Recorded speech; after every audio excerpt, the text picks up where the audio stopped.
A ver, Jesús Córdoba, recuérdame que es un antígeno.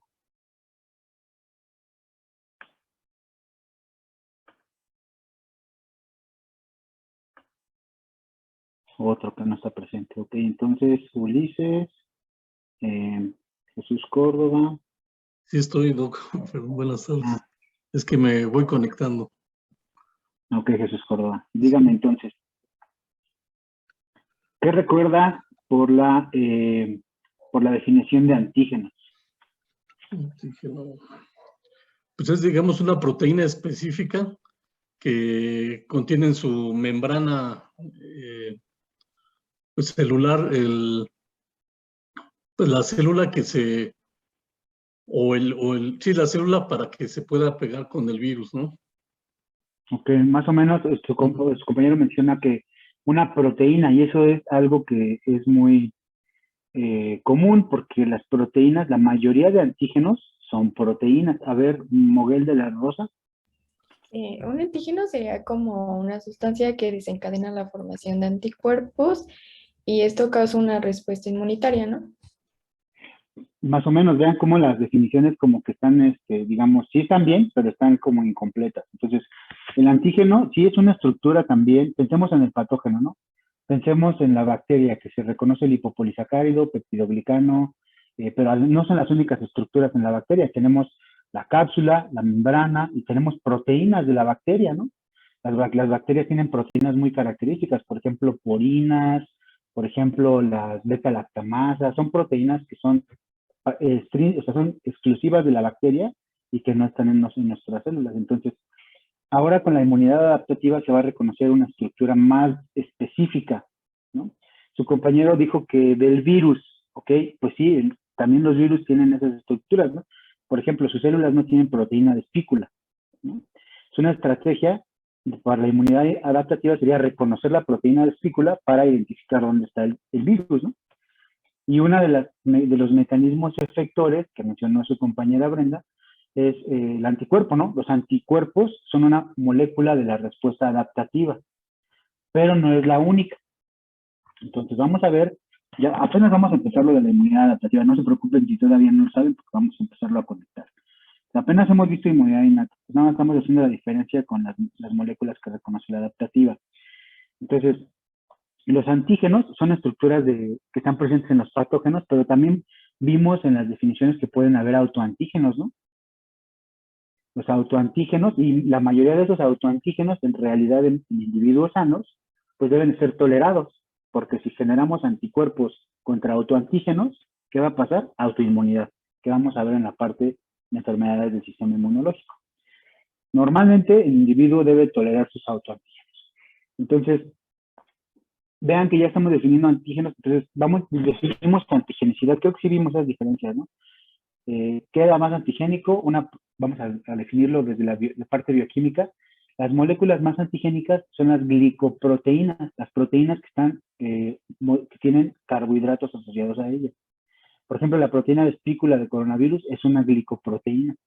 Por eso es que el sistema inmunológico hace muchos anticuerpos contra ella, ¿de acuerdo? Las proteínas, las porinas bacterianas, son también glicoproteínas. Después le seguirían, por ejemplo, los polisacáridos, como los polisacáridos de cápsula de las bacterias.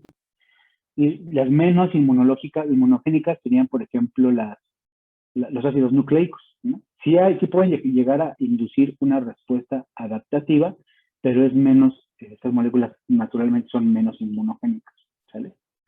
Entonces, definimos un poco qué variables podrían determinar la inmunogenicidad, que serían, por ejemplo, el tamaño.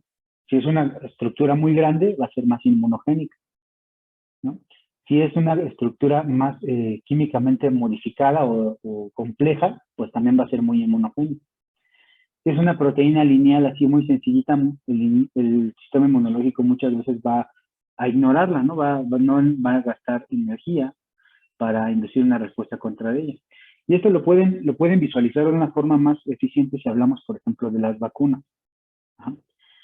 Las vacunas que son de patógenos o de microorganismos atenuados, pues imagínense, el virus, cuando hablamos que es un patógeno atenuado, es que algo se le quitó al microorganismo silvestre para que ya no causara enfermedad.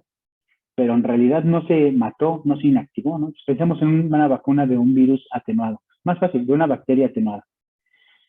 Las que le ponen la vacuna de BCG es una bacteria viva. Es una bacteria que tiene capacidad replicativa. Solamente que no causa enfermedad porque está atenuada. Digamos, tiene menos herramientas para hacer daño al organismo. Entonces, imagínense la complejidad estructural, ¿no? Es una bacteria con su pared, una micobacteria con su pared, con muchos glicoproteínas, muchos carbohidratos. La complejidad es bastante alta, ¿no? Ahora, si ocupamos en lugar de esa vacuna, que es toda una bacteria, una vacuna de subunidades, como la de, por ejemplo, hepatitis B, que es nada más una proteína solita del virus. ¿Cuál creen que sea más inmunogénica? Pues la BCG, ¿no? Por eso la BCG, cuando se las ponen, y ustedes las pongan a sus pacientes, es una vez y ya. Y ya eso induce una respuesta inmunológica que los protege de formas complicadas de la tuberculosis. Mientras, por ejemplo, la vacuna de la hepatitis B hay que dar refuerzos, porque no es muy inmunogénica. El sistema inmunológico dice, pues es una proteína X, no pasa nada.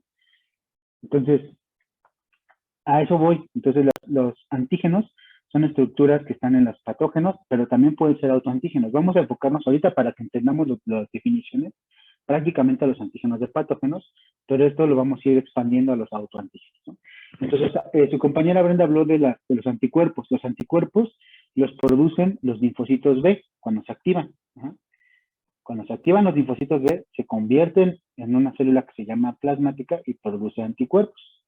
¿De acuerdo? Entonces, vamos a ver, tenemos toda una clase de respuesta humoral. Los linfocitos B ven al antígeno tal cual. Está el linfocito B. ¿En dónde viven los linfocitos B? Ustedes ya saben eso.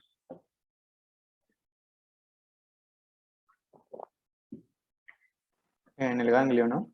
En el vaso. En el tejido linfoide secundario, muy bien. Entonces, el vaso sería uno de ellos, los ganglios. ¿Qué otro? ¿Ya regresó Ulises Rodríguez?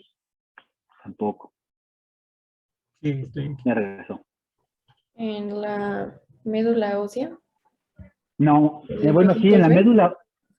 en la médula ósea digamos, nacen y salen maduros.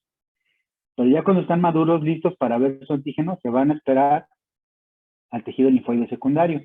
El tejido linfoide secundario incluye a los ganglios, al vaso y ¿qué más? El tejido linfoide relacionado a mucosas. El tejido asociado a mucosas, ¿no? Como el GALT, el BALT, el NALT. Ahí están esperando los linfocitos B. ¿Ah? También circulan, o sea, sí recirculan constantemente. No es que se queden ya para siempre en el tejido linfoide. Están ahí un ratito, ya luego circulan por la sangre. Por eso es cuando ustedes le sacan sangre a sus pacientes, pues ven linfocitos, ¿no? Porque están circulando todo el tiempo.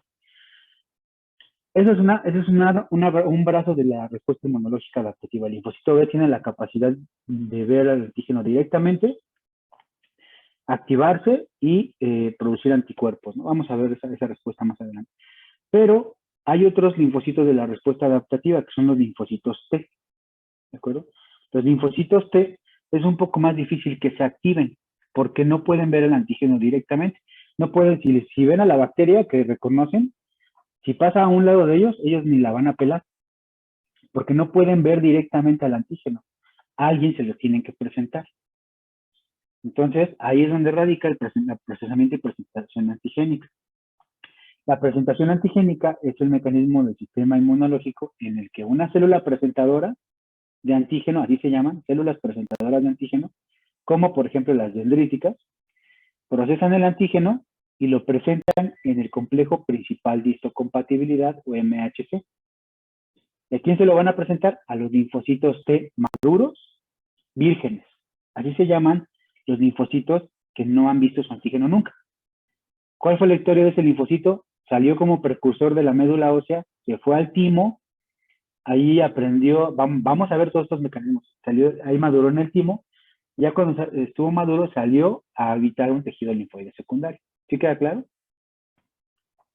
Bueno, si se van quedando, ¿Perdón? Le digo, bájate a la verga que él está ahí dormido en esta. Me dice, no, güey, aguanta, güey. Creo que su compañero ya apagó su... Ok. Compañero, si quiere desconectarse no hay problema, ¿eh? No vaya a ocasionar un accidente. Digo, el lenguaje colorido todos lo conocen, no hay problema. Entonces, como se pueden dar cuenta, entonces, ¿dónde ocurre la presentación antigénica?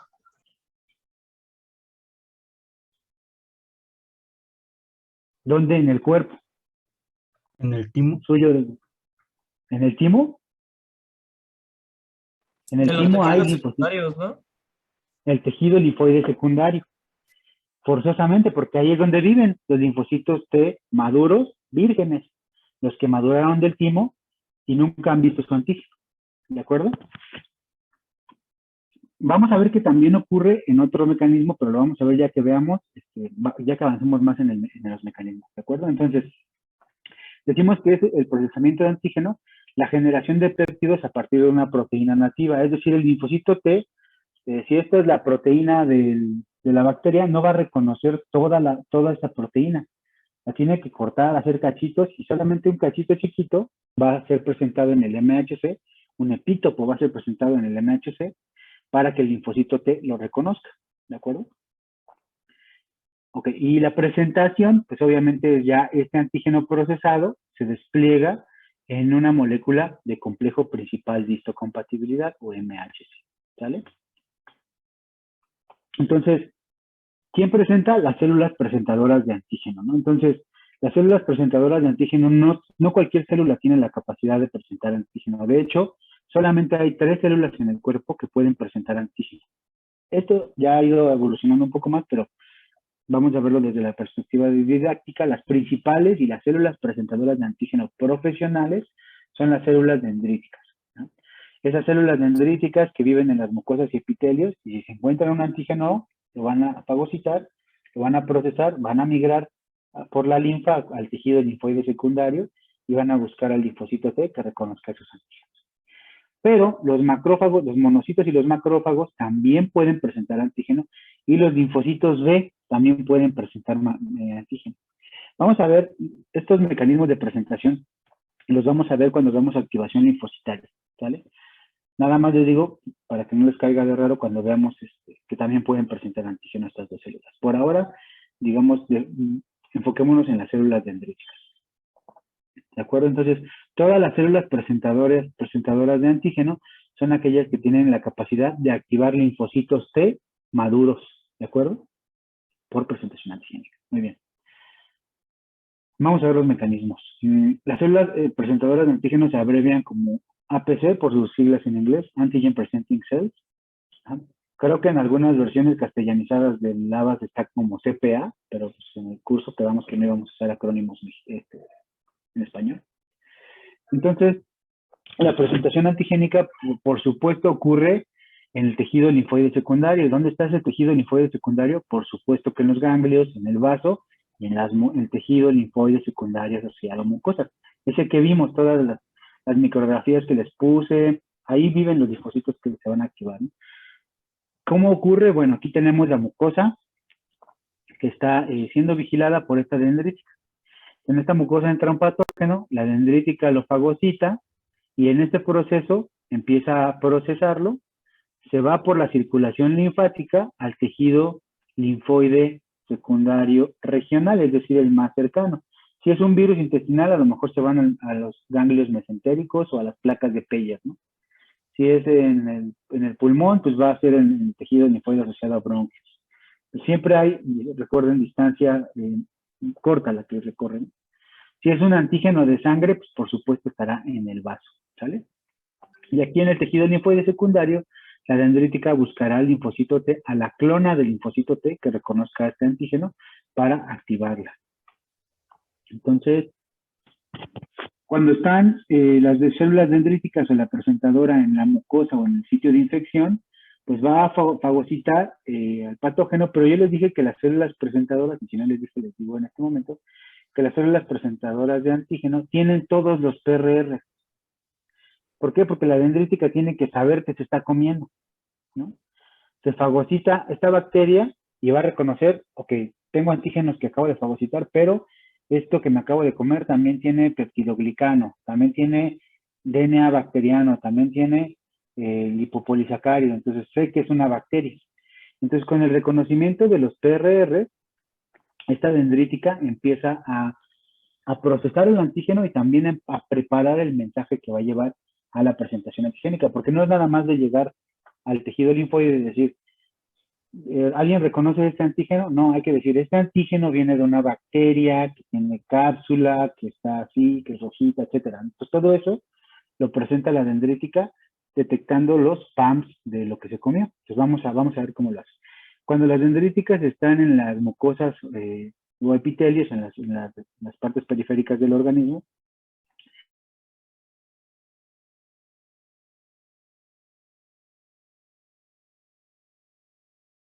cuando se activa por fagocitos de circulación durante la circulación linfática, en el tejido linfoide secundario, ya como dendrítica madura, va a activar a los linfocitos T. Entonces, las células dendríticas maduras tienen la capacidad de activar a los linfocitos T, CD4 y CD8. ¿Vale? Estos dos tipos de linfocitos tienen funciones diferentes. Esta es la nomenclatura que más o menos van a ver. El linfocito T virgen se le llama también naive, porque esa es la palabra en inglés que refiere a que son vírgenes. Y se llaman TH porque el linfocito TCD4 también se conoce como cooperador. Entonces, por sus siglas en inglés, helper. ¿De acuerdo? El linfocito TCD4 es lo mismo que el linfocito TH, o T helper o T cooperador. Y también pueden activar a los linfocitos T citotóxicos o CD8. Entonces, el linfocito TCD8 también se llama T citotóxico. Y se puede mencionar por el acrónimo TC por cytotoxic. Entonces, cuando vemos que es naive o virgen, es porque nunca una dendrítica o una presentadora le ha presentado su antígeno. Cuando estas células se activan, dejan de ser vírgenes, hay activación y hay expansión clonal. ¿Por qué? Porque a lo mejor este linfocito TCD8 reconoce un antígeno de un virus, ¿no? Pero nada más tenemos una clona. Pero no se va a ir a pelear contra un virus, se va a pelear contra cientos de millones de virus, ¿no? Entonces tenía que ser copias de sí misma. A eso le llamamos expansión clonal. Cuando una clona del linfocito T o B hacen copias, entran en división mitótica para incrementar sus números durante una actividad, una respuesta inmunitaria, ¿no? Entonces, cuando la célula T o el linfocito T deja de ser virgen, que puede ser el cooperador o el citotóxico, entra en activación y expansión clonal, decimos que se vuelven efectoras. Ya no son vírgenes, ahora son efectoras porque van a cumplir sus funciones, ¿no? La del CD4, pues, cooperar, no vamos a ver, porque vamos a ver, tenemos toda una clase para activación linfocitaria, ahorita nada más estamos arañando la superficie. Y la función efectora del CD8, si se llama citotóxico, pues va a ser destruir células infectadas o tumorales, ¿sale? Es como una versión más especializada de la NK. ¿Se acuerdan de la NK? La NK solamente va a identificar que hay algo raro en la célula, pero la CD8 sabe que está infectada con SARS-CoV-2 variante Delta que la agarró en destacado. Es altamente específica en comparación a la NK. ¿De acuerdo? Yo tengo una duda. Es que me confunde un poquito el nombre. ¿Es CD8 o TD8? Sí. CD es una forma de nomenclatura que se adquirió en la inmunología y significa cluster determinant o determinante, marcador de determinación, o no sé cómo bien se pueda traducir. Son moléculas que están, que se identifican, que son específicas de un tipo celular, ¿no? Por ejemplo, ¿qué moléculas tienen el CD8? Pues únicamente los linfocitos T citotóxicos. Entonces, CD4 y CD8 son, digamos, marcadores que nos ayudan a diferenciar. Porque si ustedes ven al microscopio dos linfocitos y uno es CD4 y CD8, ustedes no van a tener forma de diferenciarlos. Morfológicamente son exactamente iguales. Pero si ustedes le buscan a el CD4 o el CD8, van a saber cuál es cuál. Porque uno tiene CD4, será el cooperador, y otro tiene CD8, que es el citotóxico. ¿Sí queda claro? Sí, gracias.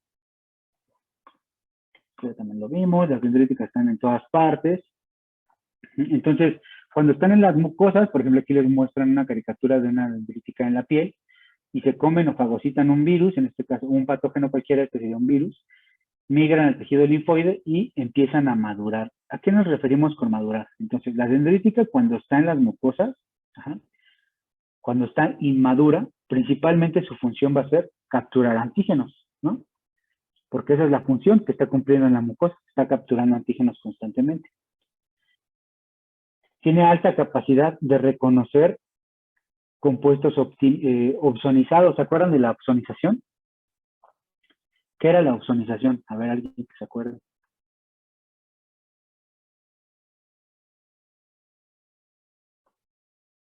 Pues es como un proceso de marcaje para que lleguen pues más leucocitos. A ver, ¿alguien más ayude?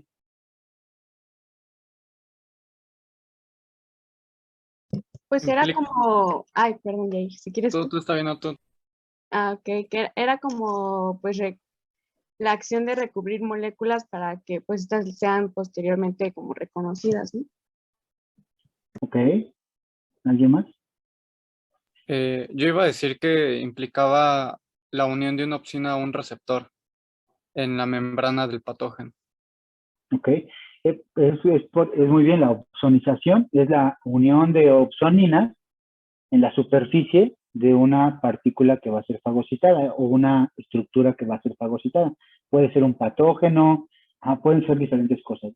¿Qué opsoninas vimos? Las moléculas del complemento, los anticuerpos, las ficolinas, pentraxinas y colectinas, todas esas son opsoninas que van a hacer más atractivo ese patógeno para el fagocito o la dendrítica, ¿no? Entonces, si ve la dendrítica a un virus que está recubierto con proteínas del complemento, pues se lo va a fagocitar más fácil. Pero para hacer eso, tiene más expresión de receptores para opsoninas, ¿no? También vamos a verlo en anticuerpos, vamos a retomar esto de la opsonización. Y bueno, para el caso de las células dendríticas maduras, su función ya no va a ser capturar antígeno, va a ser más bien presentar antígeno a las células T. Entonces estas van a presentar más MHC y van a ser menos fagocíticas. Vamos a ver cómo es que ocurre esto. Entonces, los macrófagos y los linfocitos B también pueden activar a los linfocitos T, pero eso lo vamos a ver cuando veamos activación linfocitaria. Entonces, esta es la caricatura más sencillita por la cual podemos ver, ¿no?, cómo se presenta el antígeno. Entonces, tenemos aquí la dendrítica que se comió este virus, lo detectó por sus diferentes PRRs, lo procesó y se lo presentó a este linfocito T naïf. Pero vean, aquí tenemos otra molécula. Esta molécula que tiene la dendrítica que al mismo tiempo que le está presentando el antígeno, le está presentando otras moléculas, ¿no? Entonces, vamos a ver el concepto. Quedamos que el antígeno se presenta en el MHC, ¿de acuerdo? Para empezar tenemos dos MHCs, el MHC clase 1 y el MHC clase 2, ¿de acuerdo? Vamos a ir incrementando la complejidad.